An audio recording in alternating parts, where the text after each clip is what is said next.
There are three ways to create jobs in Xero Practice Manager. You can import them via a CSV, you can use recurring jobs, or you can use a proposal app to create them. Now there are benefits and drawbacks to all three methods, but overall we're wanting to achieve the same thing. We want to make sure all of our jobs are created with the correct job templates applied to them. In this video, we're going to use the CSV import method. This is the method that's the easiest for creating jobs that requires the least amount of pre-work. If you are using one of the other two methods, however, stick with this, but do watch this video to ensure that your result is the same. To import your jobs into Xero Practice Manager, we need to ensure we use the correct CSV import template, which you can download below this video. We want to copy the headings of the sheet through to more sheets.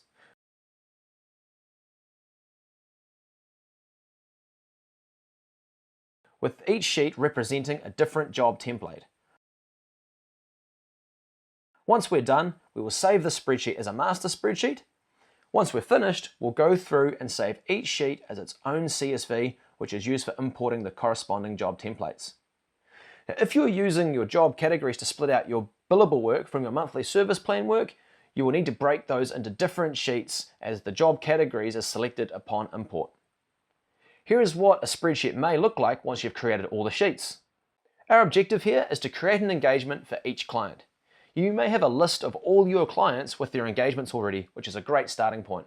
Just be careful the client names match what's in Xero Practice Manager, otherwise duplicate clients may be created. If you are starting from scratch, the safest way to do this is to export a list of your clients and move these into the appropriate spreadsheet. You can do this by going to Business, Settings, Export, Clients, Export. Then download the file. This approach will guarantee no one is missed and no duplicates will be created. If you have an existing client list you want to use, you may want to do a VLOOKUP to ensure the clients' names are correct. Now we have our client list and our import spreadsheet. Now we want to put each client into the appropriate sheet.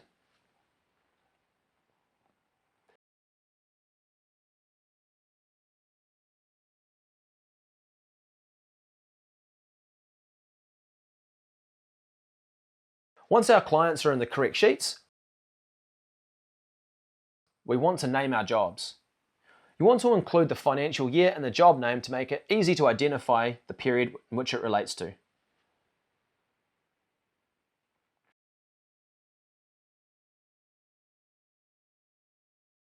Next, we need our dates. Choose the start of the financial year as the start date and make the due date 12 months after the end of the financial year. This is because some tasks may need to be delivered outside the 12-month period and tasks not be scheduled outside the job start and due dates. The last thing we need to do is the job number. To find the next job number in Xero Practice Manager, go to Business, Settings, Practice Settings, and select the next number in the sequence. Remember to include the prefix.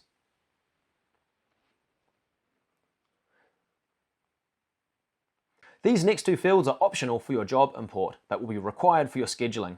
Manager is the job manager on the job, and partner is the partner on the job. If you have this information readily available, it may be worth including it for your job import. If not, this information can be updated once the jobs are imported. You can even do the ones you know of off the top of your head and update the missing ones later. Keep in mind the spelling of the team member's name needs to match exactly their name in Xero Practice Manager. We now have all the data we need to finish our import spreadsheet. We now need to copy everything through to the remaining sheets. There are a few things to keep in mind, however. Firstly, our dates need to be in a specific format that shows the full year. To update this, select the cells with your dates, then select More Format Options, Dates, then this date format here, which shows day, month, year, with 4 values for the year. Next, you need to ensure your job numbers copy through without creating duplicates. This is especially important when copying through to the next sheet. Make sure when you copy from one sheet to the next to update the job number to the next in the sequence. Once you've finished your spreadsheets, you can save each sheet as a CSV and get ready for your job import.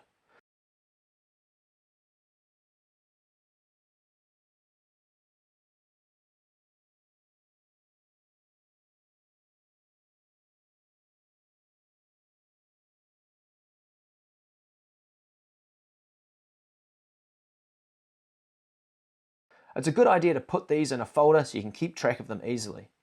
We are now ready for our job imports. Go to Business, Settings,